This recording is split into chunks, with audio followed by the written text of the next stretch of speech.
China जब देखो लड़ता झगड़ता रहता है, कभी कहीं अटैक करता है, कभी कहीं, पता है ना तुम्हें, ये पूरी दुनिया में अपना प्रभुत्व कहीं ना कहीं कोशिश कर रहा है कि मैं नंबर 1 बन जाऊं। इस पूरी दुनिया में जब ये पेंडेमिक आया तो उससे पहले 2019 तक अमेरिका नंबर 1 कंट्री था। पिछले कई सालों से ग्रोथ रेट लगातार ग्राफ बहुत आगे। अब इस चाइना को अमेरिका को पीछे करना था। बहुत लोगों का ये मानना है कि पेंडेमिक में कहीं ना कहीं चाइना का बहुत बड़ा हाथ था। एग्जैक्टली किसी को नहीं पता, पर पेंडेमिक का सबसे तगड़ा नुकसान जो झेला है वो किस देश ने? अमेरिका। आप कभी डेथ रेट का चार्ट निकाल के देखना, गूगल पर है, सबसे ज्यादा लोग कहां के मरे हैं? हम जैसे ना वैसे ही दुखी होते रहे, चीन हमारा दुश्मन, चीन को कोई मतलब नहीं छोटे मोटे देशों से, वो बस ये कर सकता है कि कब्जा करने के लिए हमसे लड़े, बाकी चीन और हमारा मुकाबला नहीं है। ये कड़वी सच्चाई है। आपके देश की सरकारें बेवकूफ बनाने के लिए कहती हैं कि चीन हमारा ऐसा दुश्मन, चीन ये। चीन को इंडिया से कोई मतलब नहीं। वो जानता है कि आप उसके सामने टेक्नोलॉजिकली कहीं टिकेंगे ही नहीं। वो आपके ऊपर सिर्फ अटैक करके आपकी जमीन को हड़प सकता है, बाकी उसका और आपका कोई मुकाबला नहीं है किसी भी चीज में। उसने आपके देश के घर के अंदर इतनी जगह बना रखी है कि आप चाह के भी चीन का कुछ नहीं बिगाड़ सकते। हम पता कितने बेवकूफ, हमारा देश कितना पिछड़ा हुआ है। हमें जब दिवाली आती है तो कहते हैं कि ये लड़ियां मत लगाओ। ये कहां से आती है? तुम सबके घरों में जो कंघे इस्तेमाल होते हैं ना, ये कंघे भी चाइना के हैं। तुम जो ये जितनी चीजें, कपड़े तो हैं ही, कपड़ों के अलावा भी मतलब जितने तुम्हारे घर के सामान है ना, इन सामानों का 80-90% हिस्सा चाइना से आता है। तुम कोई ब्रांडेड सामान की बात नहीं कर रही हूं मैं। कंघा कितनी छोटी चीज है ना, देश में जितने कंघे लगभग आ रहे हैं ना, ये सब चाइना से आ रहे हैं। कहां कहां से बाइकआउट करोगे? एक वो लड़ियां हटाने से तुम्हारा काम चल गया।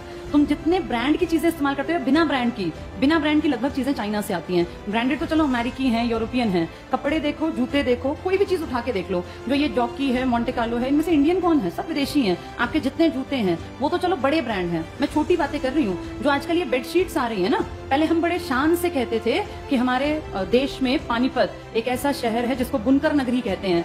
पानीपत की सच्चाई तुम जानते हो, सब काम फ्लॉप है, सब बंद पड़ा है। पानीपत में कोई बुनकर नहीं है आज की डेट में। सारे का सारा माल कहां से आ रहा है? ये सारी बेडशीट्स जो है ना, चाइना से आती हैं, जो पानीपत से आगे जाती हैं। और हमें लगता है कि भैया हम तो पानीपत से बेडशीट ले आए, सब चाइना का माल है। हर जगह चाइना है। किसी मॉल में जाते हो, आप देखते हो लिखा होता है स्टोर 99। इसमें ज्यादातर माल किसका बिक रहा होता है? चाइना का। आपके घर में जितना प्लास्टिक है ना, उस प्लास्टिक का सबसे बड़ा जो मार्केट है आपका देश, वो आया कहां से है? चाइना। तो इसलिए ये लड़ियों वाली एक्टिंग करना हमारा देश बंद करे और असलियत देखे। हम इतने गरीब पता है क्यों होते जा रहे हैं? इंडिया ही क्यों गरीब हो रहा है? तुम आजकल देख रहे हो महंगाई कहां बढ़ गई। जो सामान पिछले साल 250-300 का था ना, वो इस साल में 400, 450, 500 का आने लग गया। ये पिछले एक साल में महंगाई कई गुना बढ़ गई। 100 रुपए, 50 हर चीज पे बढ़ गए। ऐसा क्या हो गया? ऐसी क्या दिक्कत आ गई? तुम्हारे देश में ना सबसे बड़ी बदहाली का कारण क्या है? सरकार जानबूझ के काम नहीं करना चाहती। तुम्हारी जो मैन्युफैक्चरिंग यूनिट है ना, ये धीरे धीरे धीरे करके बंद होती जा रही हैं।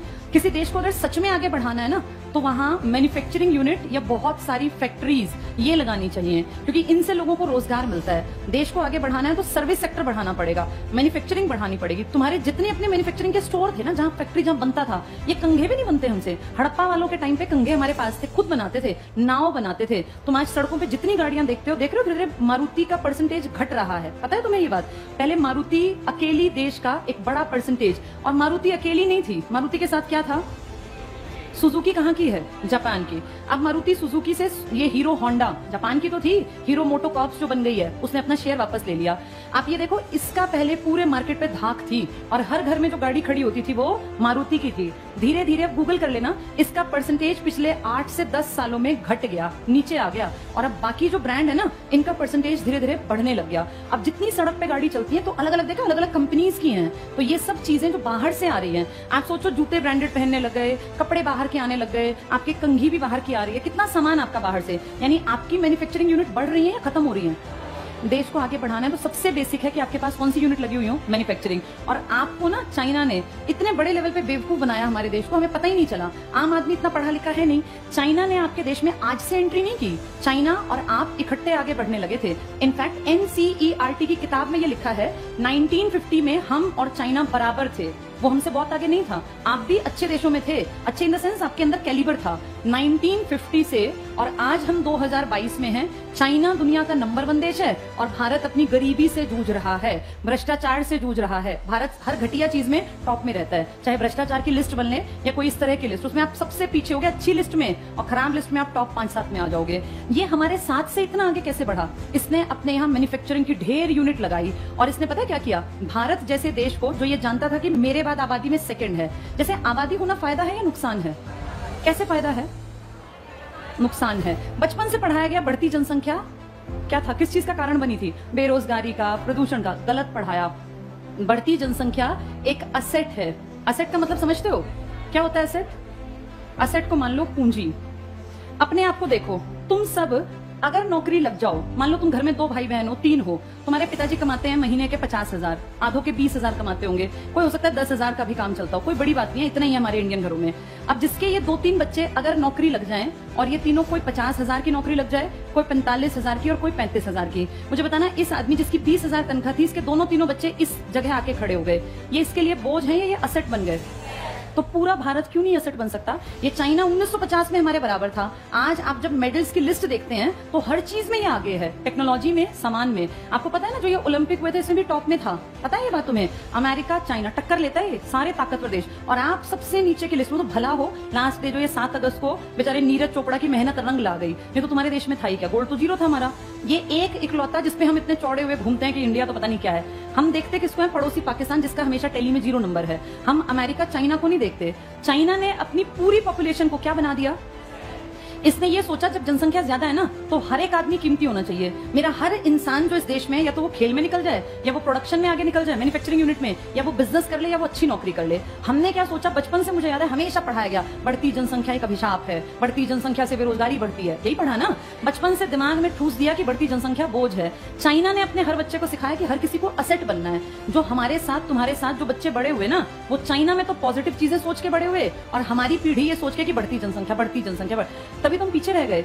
इस चाइना ने प्रोडक्शन यूनिट लगा के अपनी मैन्युफैक्चरिंग, और आपके देश को देखा कि ये सबसे ज्यादा बेवकूफ हैं और ये सबसे बड़े कंज्यूमर हैं। क्योंकि अगर आपके यहाँ कंघी बिकने लग गई तो एक परिवार में अमूमन 2 से 3 कंघे तो रखता ही है हर आदमी। आपका देश है 150 करोड़ का, तो आप सोचो हर परिवार में कितने परिवार होंगे, और वो सब कंघी बकवास बात होती है, लेकिन इसके पास करोड़ों रुपए गए ना आपके, और किस चीज के लिए? जिसकी कोई वैल्यू नहीं। इसने आपके देश को डंपिंग का बाजार बना लिया। डंपिंग का मतलब होता है, इकोनॉमिक्स में एक टर्म है। शुरू में इसने आपके देश में कदम कैसे जमाए? आपके यहाँ एक पॉलिसी आई थी एलपीजी, लिबरलाइजेशन, प्राइवेटाइजेशन, ग्लोबलाइजेशन। शुरू में ना आपके उद्योग धंधे बहुत खराब थे, मतलब बहुत ही निचले स्तर के, कोई ब्रांड हमारे यहाँ नहीं था, और हर चीज बकवास थी। हमने 40 साल वेट किया, 1947 से 1990 आ गया।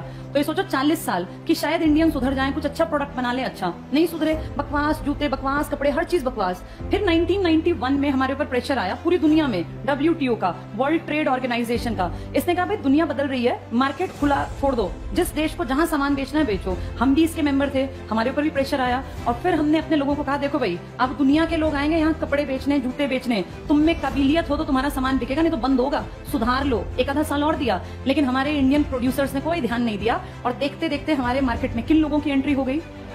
China, America, European country, Australia, Germany, Britain. और जब इनका सामान आया ना, तो इनके सामान की क्वालिटी बहुत हाई थी और आपके सामान की क्वालिटी बिल्कुल बेकार। तो अब जो अच्छा, इन्होंने एक चालाकी और की, इन्होंने अपने सामान की उस टाइम कीमत क्या रखी? बहुत।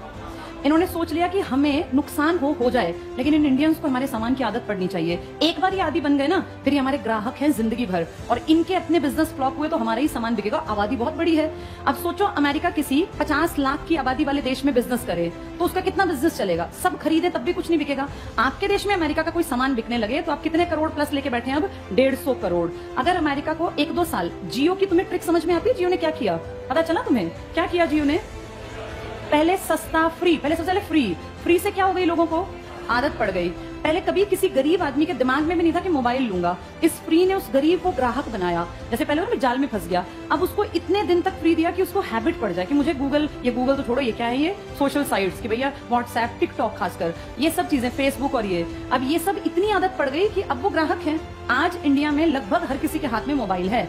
अगर इसके दाम शुरू से महंगे रखे जाते या फ्री ना होता तो क्या कोई गुब्बारे बेचने वाला, रेहड़ी लगाने वाला, सब्जी बेचने वाला मोबाइल लेता? कोई ना लेता। ये फ्री की आदत से ग्राहक बन गए। ऐसे ही चाइना ने आपको किया। चाइना ने डंपिंग किया आपके देश में। सस्ता सामान 99, 35, मुझे ध्यान है जब मैं छोटी थी, 35 रुपए में कुछ भी सामान ले जाओ घर का, तो लोग इतने पागल हुए, 35 रुपए में, और सच में 35 में सामान देता था। तुम सोचते ऐसा क्यों करता है ये? बड़े होकर जब इकोनॉमिक्स पढ़ी तो समझ में आया कि ये कुछ साल तक इसने अगर करोड़ों रुपए वेस्ट कर भी दिए तो क्या फर्क पड़ा? इसने क्या कर दिया अपने सामान को? यहाँ बनाता आपके यहाँ फेंक जाता कि चलो जितने बिके बिक जाए, फिर बनाता, उसकी यूनिट चलती रही, आपके यहाँ सामान की आपको आदत पड़ गई, धीरे धीरे आपके सामान जो बनते थे ये बंद होते चले गए और आप डिपेंड हो गए चाइनीज मार्केट पर। और आज ये हालत है कि ना आपका पानीपत का कपड़ा कहीं जाता और ना आपके देश में कंघे बनते, सब ब्रांडेड है। धीरे धीरे करके आपकी सारी मैन्युफैक्चरिंग खत्म। देश आगे बढ़ने के लिए कौन सा सेक्टर जरूरी है?